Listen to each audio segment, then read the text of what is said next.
Ito, mainit na balita. Ito, SBP. Alam pala ang hinaing ni Coach Tim Cone sa Gilas na mas mahabang practice. Pero bakit 4 to 5 days lang ang practice ng Gilas para sa FIBA Asia Cup? Sapat na kaya yan para makipagbakbakan sa Asian teams na tumalo sa Gilas na New Zealand at Chinese Taipei. Pero bago yan, like and subscribe lang mga kabady para sa latest basketball news and highlights.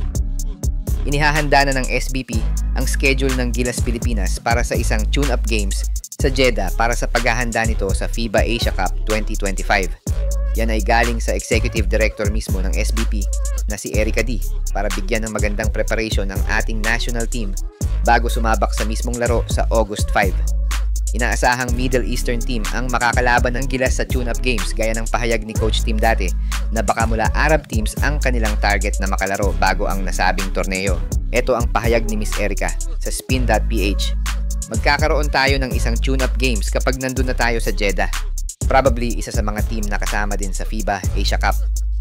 Dinagdag pa ni Miss Erica D na magsisimula ang kanilang paghahanda kapag natapos na ang Philippine Cup ng PBA. So imagine mga sir, after Philippine Cup pa, magsisimulang maghanda ang Gilas para sa FIBA Asia. Pero nothing against sa PBA pero parang napakasikip naman ng preparation ng Gilas para sa FIBA. Hindi ba parang mas sakal yung national team natin? With just a few days lang to prepare sa halos 1 year nating pakikipaglaban para makapasok sa mga qualifiers. Ito nga yung pinupunto ng SBP ngayon at ayon kay Miss Erica D.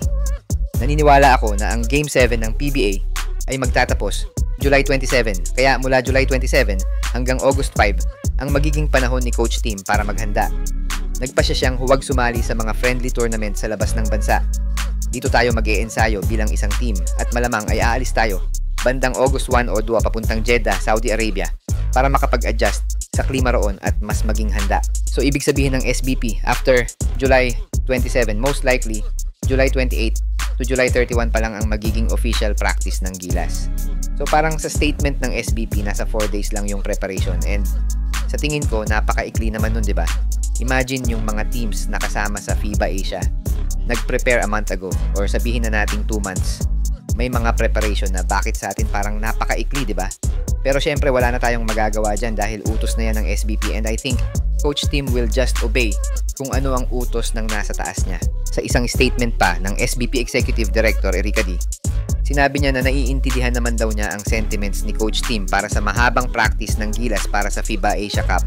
Pero may kaugnay naman din daw ang pag-keep ni Coach Tim sa kanyang core team ng mas mahabang oras.